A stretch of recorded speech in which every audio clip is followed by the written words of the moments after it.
Hey everybody, welcome back to another video here on Calvary 1808 Farm. I'm John, as always. We had some interesting happenings around the farm since our last video. We lost a couple chickens that we'll talk about here, and then we lost one of Juliets' piglets. So loss is part of the package here when you're dealing with animals, and it's just part of farm life. Loss is one of those things. Learning how to deal with it. Obviously, we're not strangers to it around here. We did go through some very rough periods, a while back, but you don't get desensitized to it, but you just learn to deal with it in different ways. And you'll kind of see a little bit of that with Clara, and when she talks about what happened, her experience with Juliet. So anyway, we'll get this video rolling, and I'm gonna go feed animals, and I'll see y'all back here in a bit. So we had an event on the farm last night that was discovered this morning as Astrid, get out of there, as Astrid comes over here to torment the chickens. So something got into our coop last night, like inside the coop, and I'm assuming it got in and got closed in. Sorry, as I walk around here. We have an automatic door. It was set to come up at 6 o'clock in the morning, and since it's been summertime, we had it set to go down at 9:30 at night because the days are so long.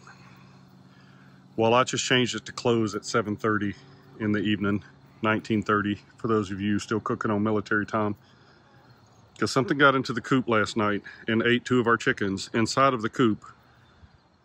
And we're assuming it possibly spent the night in there with the chickens, and this morning when the door opened up, it exited.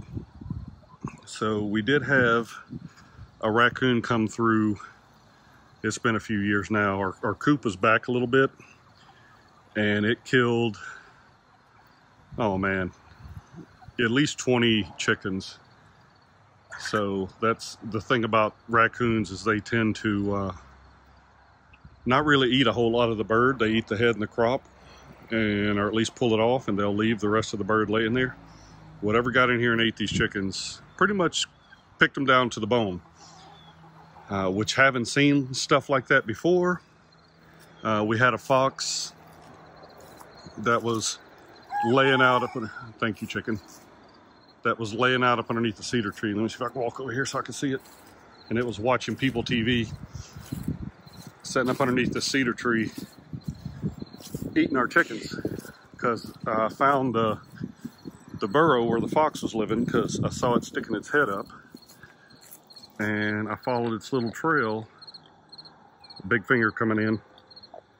So its burrow was right down over there, and it was laying underneath this cedar tree right here, watching us up here at the farm, eating our chickens. So I filled in the burrow. Fox went away. I have not seen it, and this has been a few years. We've lost a couple chickens to hawks. I found a couple out there in the pasture. Mostly the little roosters. They tend to be, I guess, just smart enough to stay out long enough to get picked up by the hawks. But anyway, so yeah, it's just a, Zoinks, Scoob, to the mystery machine. Let's try and figure out what's eating our chickens. So no tracks or any kind of sign. So what we'll do is make sure all the chickens are in tonight when the door goes down, and we'll check them tomorrow. And I mean, if something finds that it's got an easy meal, it's more than likely to come back and exploit that opportunity until it is all gone. So we'll keep an eye on the chickens and try to keep it from happening again. So anyway, that's where we are.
You want to talk about what happened on the farm today?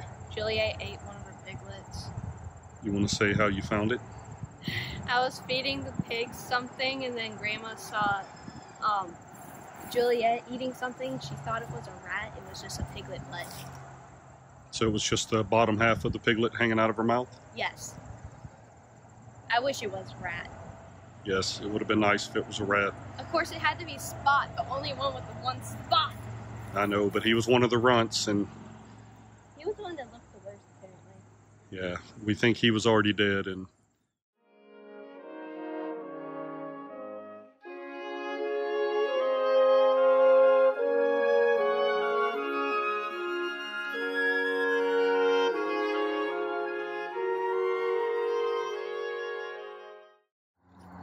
as you just heard us talk about, Juliet ate one of her piglets the other day. It was the little cream boiling with the black spot. I had a medical procedure that day, so we did not get a good check on the babies that morning. And Clara and her grandmother were bringing Astrid out and saw the remaining parts of the piglet hanging out of Juliet's mouth. It is not uncommon for a sow to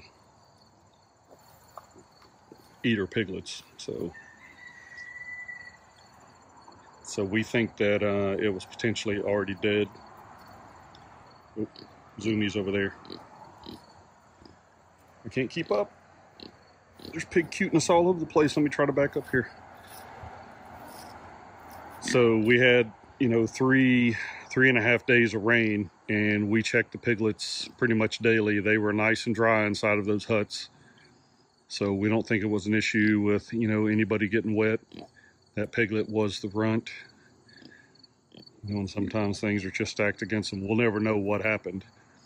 I think the only thing we can say at this point is we're lucky we saw her disposing of the body, or we'd have been, you know, racking our brains trying to figure out what got in here and took one of the piglets. You know, was it a hawk that got into it, or what else could it have been? So kind of eases our minds in some aspects, but it's still not a lot of fun to lose a piglet, especially when they seem like they were doing pretty well. But it does happen. They are a living thing, and you can't control everything. So all of these remaining piglets seem to be doing just fine. The tails are flickering there. They all enjoy their time at the milk bar. Now Lemon's babies are growing really good. So I'm sure this video will be full of piglet clips, but yeah, so that's the deal behind Juliet's little incident this week. And you know, it's, what can you do? You just move on, and there you go. She's still being a good mom, taking care of her remaining piglets. And Lemon is just doing amazing. Ready to get fed, old man? What's going on, Ro?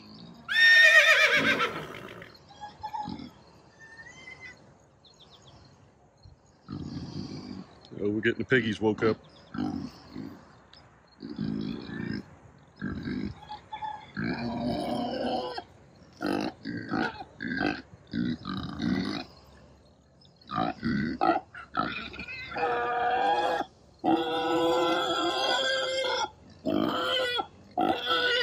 It's too early for all this noise.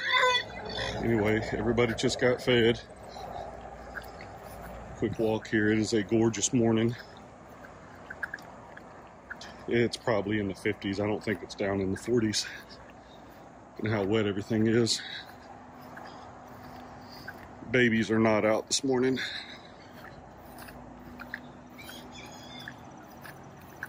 I'm sure they're snuggled under their heat lamps. Walk down here and get a look at everybody. We definitely need to get these little stinkers on some grass. They're growing pretty good. Coonies are slow growers, so I mean, I can tell they've put on a little bit of size, but for the most part, these pigs grow very, very slow. And they'll grow till they're about 3 years old. She looks good. Furman looks good too. Kind of liked having him around. He's not a bad looking boar. But I think he's gonna head back to his farm here soon. And hopefully Francine produces a nice little litter of piglets. She'll be due around the same time as Hazelnut. I gotta look at the dates again, but I think it's early December.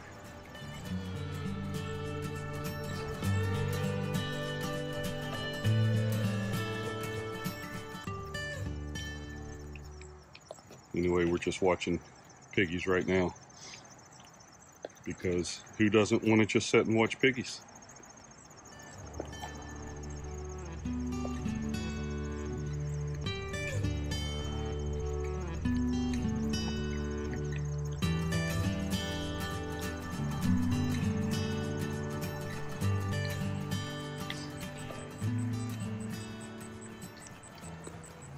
Yeah, I'm gonna come off this fence right here, and I think what I'll do is just kind of run it across and bring it back down and then tie into the big fence down there. It's not a lot, but it's a lot. It's just a lot less I have to mow. They can get out here and eat some of these fruits off the ground, and it'll keep me from having to try to mow around this.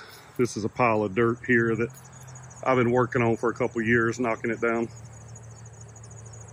Mostly clay. I use it to fill in holes and such around the farm, but when I put this fence in, I brought it down this left side, and I think what I'll do is I'll come down this side. Now there's a drainage ditch right here. You know, as I talk about, the water comes off both farms and gets in this wash down here. It'll fill this up, and I mean, all this down here has the potential to flood. So I definitely don't want to get, you know, over into any of that. Well, I don't think we're going to get any flooding rains. I definitely don't want something washing down through here, catching my wire and pulling it down to the Shenandoah eventually. So anyway, that's the plan. But I think what I'm going to do first is start mowing.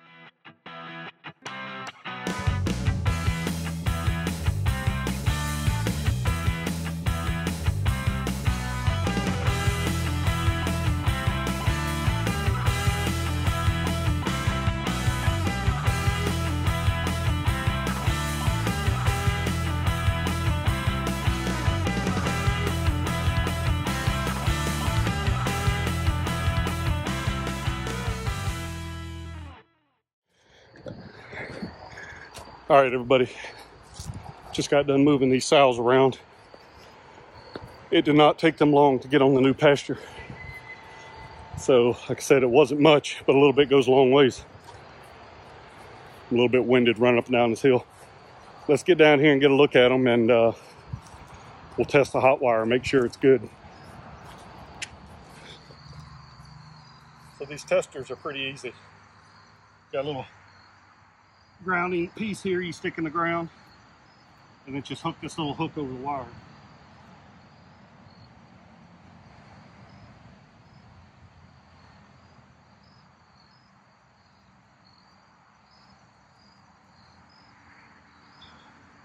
Showing about 6,000 volts right now.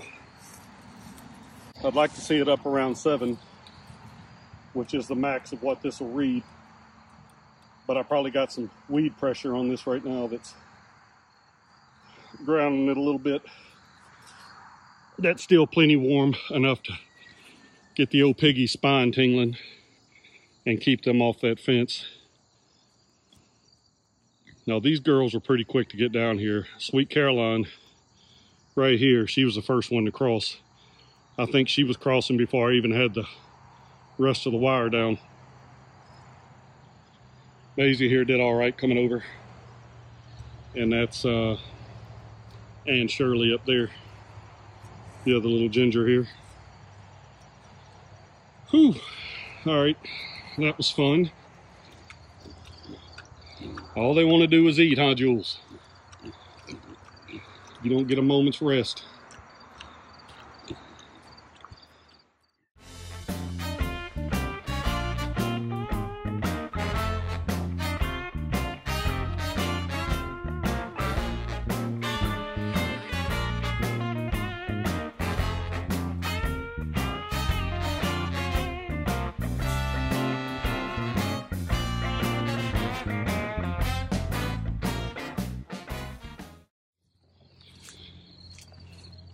There you go.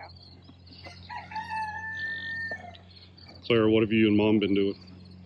Putting the wood, or getting the wood out of your truck and then putting it up in a pile. Stacking some firewood? Yeah.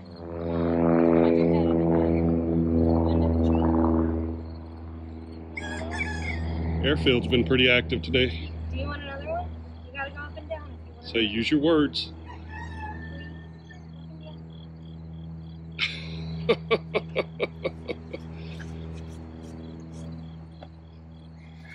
Lemon, I'm surprised to see all you babies out here. Brisk as this morning is. Jules got her babies out too. Oh yeah, let's get everybody woke up and say it's feeding time. I still want to try to get y'all moved today. But the schedule's looking crazy. Say, just let me eat. Well, I did not notice that pretty little tricolor right there. Colors are really sticking out this morning. Morning, babies.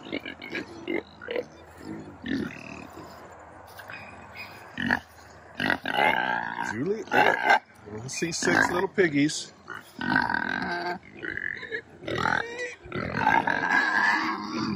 Looking fat and chunky. Why's that one all wet? Why you all wet, dude? Better quit playing around. Oh, we just getting some of y'all out of the rack.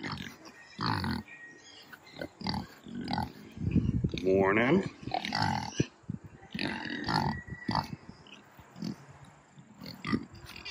See, they go stand right there. They said this is where the food comes.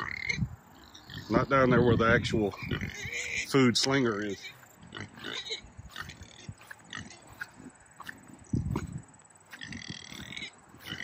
I think it's wet and mushy out here this morning. Well, I hear you, old man. Prince is always happy to see us in the morning.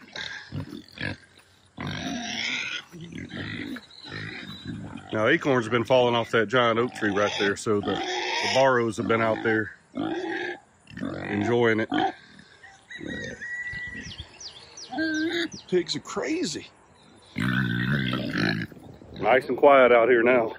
A little bit of feed hits the ground, and yeah, those critters are nice and content real quick. Anyway, gorgeous day. Leaves are starting to change. Y'all can see some of those up there behind me.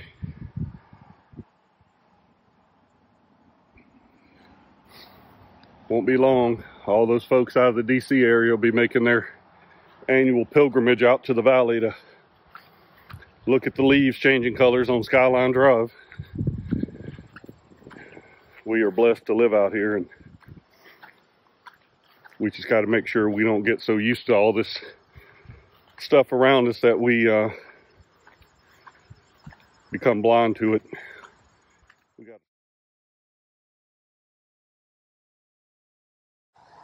There's a lot of chatter on social media this week about how do I know my sow's pregnant?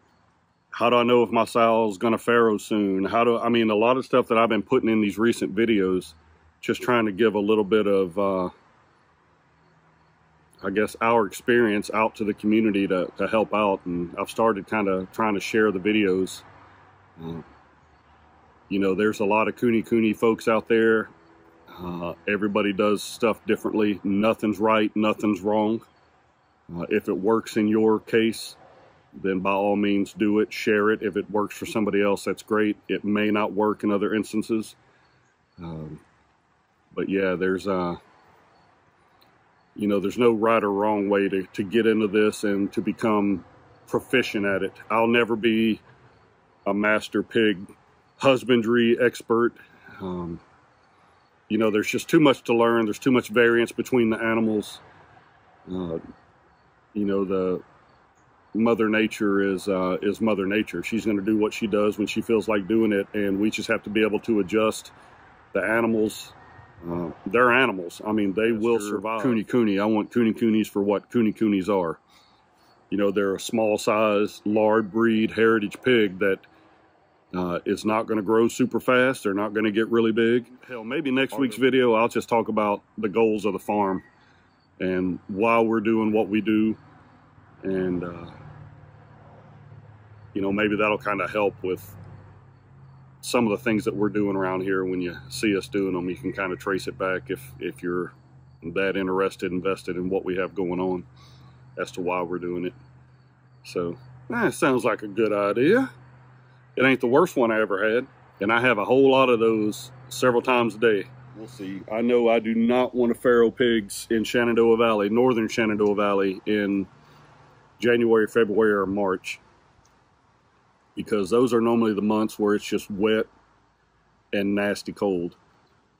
You know, and don't get me wrong, it's going to be cold in November, December, but not like January and February. Even March. It was cool. Yeah, I let poor Juliet farrow. I didn't say I let her. The boars got into her paddock. They ripped the whole damn gate off its hinges, and like a 16-foot gate. So she got bred when she shouldn't have got bred, and ended up farrowing in December. I think I showed some photos of that when we did our garden tour video, when we put her right up here in the garden. But we had some snowfall, and I've never felt more sorry for a pig than I did her. You know, her poor teats are dragging in the snow, and I think she ended up getting some borderline frostbite. You know, I just don't want to be farrowing pigs when it's cold and wet. The cold, not so much a big deal. It's just all that wet. It seems to come and, you know, just kind of never goes away. And it's muddy. Yeah, it was just miserable. Doesn't make it easy on us either when you're slipping and sliding and, you know, trying to get out and deal with them and keep waters from being frozen. And as long as the hose isn't frozen, we get some fresh water. If not, then we're putting it in buckets and hauling it around that way. Hey everybody, thanks for joining us. If you made it this far, please like and subscribe. We'd love to see you back. We appreciate everybody who's been watching and all the feedback we've received. If you have any comments, questions, something you'd like to see, go ahead and leave us a comment. We'd love to hear from you. And other than that, we'll see you next week. Everybody have a good one.